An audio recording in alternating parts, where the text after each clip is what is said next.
Hoy en día es muy fácil hablar de autos buenos, más cuando hablamos de casi 100 años de historia. Por un lado tenemos a los japoneses con su excelente confiabilidad, los europeos con su tecnología y los americanos con su potencia.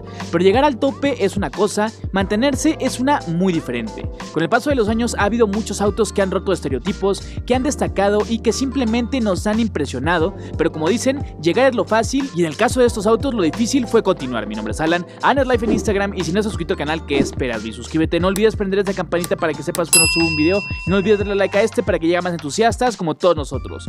Hoy vamos a conocer 10 autos que se convirtieron en leyendas y que con el tiempo solo fueron empeorando.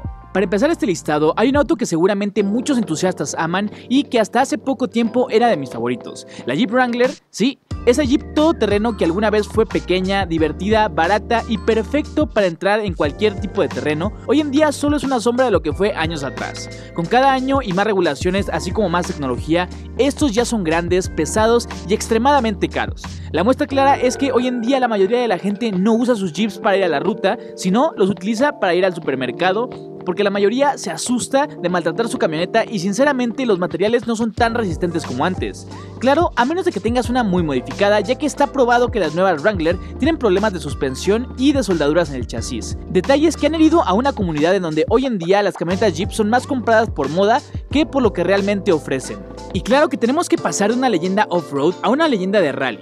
Por obvias razones, en esta posición tenemos al Toyota Celica, un auto que pasó de ser uno de los autos más temidos en la terracería a uno que estaría destinado también para ir solo al supermercado. Verán, de regreso a mediados de los 90s, existía una versión llamada el GT4, del cual ya hemos hablado antes. Un auto especial de homologación hecho con un solo propósito: competir en el WRC. De la mano, el Celica venía equipado con un sistema de tracción a las 4 ruedas que, si juntamos con un motor de 2 litros, 4 cilindros turbo, este es capaz de generar 245 caballos de fuerza, números que podemos decir son prácticamente iguales a un auto de rally moderno para la calle. Es por eso que cuando Toyota decidió quitar el sistema de tracción a las 4 ruedas y dejar solamente la variante con tracción delantera, básicamente estos mataron al Celica. A pesar de esto, el auto sobreviviría por casi 7 años, pero nunca volvió a tener un motor de más de 200 caballos de fuerza o tracción a las 4 ruedas, dejando a muchos entusiastas decepcionados, ya que esperaban algo más. Por lo mismo, Toyota no volvió a entrar a los rallies con el Celica y es así como en el 2007 lo retirarían. Pero tú dime en los comentarios, ¿qué verdadera leyenda JDM solo empeoró con el tiempo? Lo curioso es que este anterior no se compara en nada con el siguiente en nuestra lista. Esta vez pasando al continente americano, de 1955 a 1957, Ford produjo un auto que ganaría millones de fans alrededor del mundo con su Thunderbird. Este flamante auto deportivo de solo 2 plazas era el auto a tener durante mediados y finales de los 50, tanto que hoy en día es uno de los modelos que podemos considerar coleccionables. Además de eso, fue uno de los primeros autos americanos deportivos que realmente se hizo notar del resto. Por esta razón, en el 2002, cuando intentaron revivir el nombre con un grande y largo coupé al que le sobraban 2 asientos, el auto fue un fracaso rotundo. Lo que empezaría como un competidor para el Corvette, se convirtió en un auto enfocado para los sobrevivientes que fueron fans de vuelta en los 50s. Con un diseño retro medio feo y un manejo muy suave que en términos de aceleración ni siquiera estaba cerca de su competencia, podemos decir que dejó a mucha gente decepcionada. Después de todo, el auto compartiría la misma plataforma que el Lincoln LS o que el Jaguar S-Type. Ford en esos momentos era dueño de Jaguar y por eso decidieron utilizar el motor de 3.9 litros V8, capaz de producir 252 caballos de fuerza, el cual no era lo suficientemente poderoso para jalar a un auto tan pesado. Y sí, en este listado tenemos a otra camioneta, que de 1969 a 1993 fue esa camioneta de carga que era conocida por aguantar las más brutales y peores condiciones. La Chevrolet Blazer, aún así, siempre fue la compañera confiable para el trabajador americano, pero todo cambiaría en 1994. La camioneta que sería a una que hoy en día llamamos la Tahoe, pero Chevrolet también usó el nombre de la pequeña bestia en el S10. La pickup que se convertiría en una leyenda en las pistas y que sería uno de los pioneros en el departamento de pickups deportivas como la SRT10, la Lightning, entre otros. Es aquí donde la leyenda de la Blazer empezaría a desaparecer. Primero, el mismo vehículo crecería en el 2002 y se convertiría en la Trailblazer y en el 2009 en la Traverse, lo cual convirtió a esta pickup deportiva en una camioneta del supermercado, pero lo peor es que en el 2019 decidieron que la Blazer iba a transformarse en una crossover con la misma capacidad off-road que un Camaro. Exacto, ninguna. Con un buen modelo interior y tracción a las 4 ruedas, yo veo esta última Blazer como una oportunidad perdida de hacer algo verdaderamente emocionante, y simplemente esa camioneta no destaca comparándola contra la Bronco o la Raptor. Pero hablando de oportunidades perdidas, no existe alguna peor que la del RX-7 con Mazda. RX-7 significa Rotary Experimental, que en español significa rotativo experimental. Es por eso que el auto que se produce en esta línea viene con un motor rotativo, el cual ya sabemos que es increíble. Uno revoluciona hasta la luna y hace sonidos que autos de pistones tradicionales nunca van a poder replicar. Esto, combinado con un diseño muy limpio y luces retráctiles, convirtió al RX-7 en uno de los autos más queridos y buscados por entusiastas, y sí, se convirtió en uno de los autos más icónicos de los 90s en Japón. Época de oro para el RX-7 con su generación FD. Hay que admitirlo, si eres fan de los autos japoneses, este seguro tiene que ser uno de tus favoritos. Y este es uno de los ejemplos perfectos de autos que se ven hermosos y también son rápidos.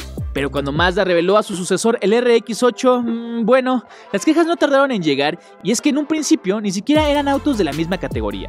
Al igual que casi todos los de la lista, el RX-8 era más pesado, con un terrible diseño si lo comparamos con el RX-7 y mucho más lento. A todo esto hay que sumarle todos los problemas de confiabilidad que tenía su motor Renesis, del cual ya hemos hablado. Y no hay que ser muy duros con él. Después de todo, si pasamos en alto el hecho de que sus motores no eran muy confiables, esta es una muy buena plataforma y es muy difícil seguirle el pie a una leyenda. Pero cuando hablamos de los autos originales, cuando el Lotus Elan salió al mercado en 1962, era el roadster perfecto. De 2 plazas con tracción trasera, suspensión independiente en las 4 ruedas, una dirección perfecta y muy poco peso, 680 kilogramos para ser exacto, convirtió a este auto en el roadster por excelencia. También, este venía equipado con un pequeño motor de 4 cilindros que solo producía 100 caballos de fuerza, pero eran suficientes para el año y el peso del auto. Este era un auto que podías llevar todo el día a la pista y que podías disfrutar en caminos montañosos. De hecho, este fue el auto que inspiró a otra leyenda, el Miata. Pero, ¿cómo es que el auto que tomaron de inspiración para el roadster perfecto fue vencido por el Miata en su propio juego? Bueno, para finales de 1980, Lotus sería comprado por General Motors. Con esto hubo cambios. Lo increíble es que utilizaron el gran presupuesto que ahora tenían para desarrollar un auto con una filosofía similar. Poco peso, buen motor delantero, convertible y tracción delantera. ¿A quién se le ocurrió esto? Literal, fue como haberle escupido en la cara a los entusiastas que la mayoría amaba a Lotus. General Motors dijo en su momento que este cambio fue para que el auto tuviera mejor manejo y para combatir el sobreviraje del cual mucha gente estaba asustada. Alguien le tiene que explicar a esta gente que justo para eso quieren estos autos. Los pequeños roadster fueron diseñados para tener poco peso y para así poder llevar el auto al límite. Límite que solo se logra patinando la parte trasera. Esta receta hasta hoy en día el Miata la sigue teniendo y es por eso que solo hay uno de estos dos en el mercado. Lo triste de este auto es que pasó de ser una leyenda británica a convertirse en un auto de Kia. Sí, así es, así como lo escuchas, tras la venta de Lotus por parte de General Motors años más adelante, los derechos del nombre también serían vendidos a Kia. Pero hablando del Miata, este es un auto que teníamos que poner en este listado, pero ¿cómo es posible que este auto haya acabado aquí? Bueno, tomando el mismo enfoque que tomamos con el Elan, el Miata se convirtió en el auto roadster por definición. Literal, hoy en día buscas roadster en un diccionario y tiene que venir una foto del Miata. La primera generación fue el auto que sorprendió, la segunda fue el que solidificó su estatus, pero la tercera fue el que nos puso a pensar. Para este momento el Miata ya había tenido un par de evoluciones, pasó del pequeño roadster de motor aspirado a una bala con motor turbo. El problema fue la tercera generación. Este creció mucho, subió de peso, el manejo ya no era tan dinámico y el auto no se sentía tan natural. Además, el motor simplemente no era lo suficientemente potente para acabar con estos problemas. La tercera generación del Miata fue un fracaso en los ojos de los entusiastas, pero no le fue tan mal en ventas y es por eso que el NC tuvo su producción del 2005 hasta el 2015. Hoy en día tenemos una generación nueva que dio un paso para atrás y vino a recobrar un poco del honor que habían perdido años atrás con el ND, el cual le regresó la fe al Miata. Uy, pero si hablamos de autos con los que perdimos la fe, el Integra de los 90s era algo especial. Representando a Acura en América y a Honda en Japón, este auto es una leyenda. No solo fue el primer Honda en traer VTEC, sino que las versiones especiales eran la GCR y la Type R de tercera generación. Este venía equipado con un motor de 200 caballos de fuerza, con un peso de tan solo 1180 kilogramos con tracción delantera. Y sí, antes de que me digan algo con respecto a la tracción, no hay que olvidar que el Integra Type R es considerado por muchos como el mejor auto tracción delantera de la historia. De regreso en los 90s, ese emblema rojo representaba lo mejor en ingeniería y diseño de Honda. un auto que podía competir contra autos de mucho mayor precio por una fracción, que de hecho fue uno de los primeros autos para entusiastas accesibles. Por esto mismo, cuando Honda anunció que el Integra estaría de regreso, muchísima gente se emocionó. Muchos pensaron que utilizarían la misma plataforma del Civic Type R, pero con una cajuela más alargada. De verdad que había mucha gente emocionada pensando que Honda iba a recrear la magia que este auto creó en los 90s y ¡oh, decepción! A pesar de toda la emoción y las esperanzas, el Integra revivió como un Civic Si, pero con otra piel. El motor es el mismo y no tiene forma coupé. Algunas cosas que cambiaron serían los asientos por unos eléctricos, más lujo en la cabina y bueno, ya me entendieron qué dirección tomaron con este auto. Es tan malo que el Integra Type R del 2002 es un segundo más rápido en el 0 a 100 que su sucesor en pleno 2023. Y rozando y pasando de panzazo el primer lugar, tenemos que poner a un auto que tal vez en papel no sea muy malo, pero si nos regresamos a lo que fue y a lo que representó, esta nueva versión es simplemente una grosería para todos aquellos entusiastas que buscan un poco de emoción y conexión que el WRX les hizo sentir de regreso en el 2002. Hay que recordar que este modelo, el Bogey, fue el primero en venderse en América y que venía de ser el campeón de rally en Europa. Es por eso que cuando el WRX pisó suelo americano, este básicamente lo conquistó todo. Esto fue porque no había muchos competidores en la época. El WRX estaba en una isla y se convirtió en la opción favorita de todos como el auto deportivo de entrada que podía ponerse con otros autos de segmentos más arriba. Claro, pasó el tiempo y vimos cómo se retiró de los rallies. Vimos a su mayor competencia retirarse y vimos a un WRX que por más de 10 años falló al sorprendernos. Hoy, con más competencia y con más marcas entrando en el segmento, el WRX podemos decir que a pesar de ser un buen producto en la actualidad, es un auto que ya se queda muy atrás y su nuevo motor, el FA24 Turbo, es ese motor que debió de haber llegado para Subaru hace 5 años.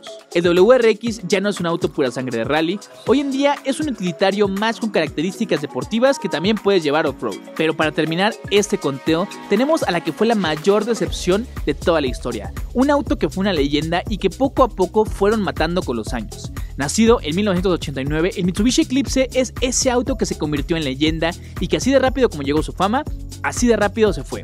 Curiosamente, el Eclipse nació como un proyecto conjunto, así como el 3000 GT, y es por eso que el Eclipse es un auto americano.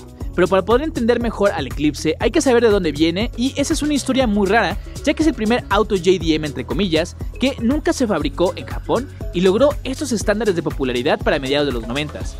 Los Eclipses eran los autos que dominaban las pistas y las calles. El GCX en específico era ese auto pequeño de tracción a las 4 ruedas con motor turbo que todos querían. Este básicamente era un Evo disfrazado, ya que tenía el mismo motor el 4G63. Entonces tenemos un auto pequeño, liviano, con un cohete amarrado en la parte delantera, con mucha capacidad de tuneo y un sistema de tracción a las 4 ruedas para poner la potencia en el piso. Este auto fue el auto que inició junto con el Civic el movimiento del tuning japonés en América, y todo mientras eran armados en Illinois. Lo chistoso es que pasó todo esto y para inicios de los 2000 decidieron cambiar el auto por una versión más grande, más pesada y con un motor V6 que ni siquiera era capaz de desarrollar la misma potencia y ni siquiera podía aguantar las mismas modificaciones. También le quitaron el sistema de tracción a las 4 ruedas y finalmente le consiguieron una estelar en la segunda película de Rápidos y Furiosos. Lo malo es que el Eclipse no terminó ahí. Este sobreviviría 2 generaciones más solo para transformarse en sí una mini camioneta. Ese pedigrí, esa leyenda, ese tuning, todo murió justo con el Eclipse a finales de los 90s y de paso fuimos estafados durante 20 años con un modelo pensado para venderse en masa gracias al nombre que se había hecho en los 90s y solo porque Mitsubishi no toleraba que un auto fuera mejor que el Evo. Muchas de estas leyendas tuvieron un trágico final, mientras que otras siguen escribiendo su historia. La verdadera pregunta es, ¿será que algún día vuelvan? ¿Será que algún día estas leyendas vuelvan a su forma original con la que nos sorprendieron? Si te gustó este video, no olvides dejar tu like y suscribirte. Dime en los comentarios cuál de tus autos te gustaría que regresara, o si tenías algún otro que no esté en la lista, dímelo en los comentarios también. Esto fue Raceman y nos vemos en la que sigue.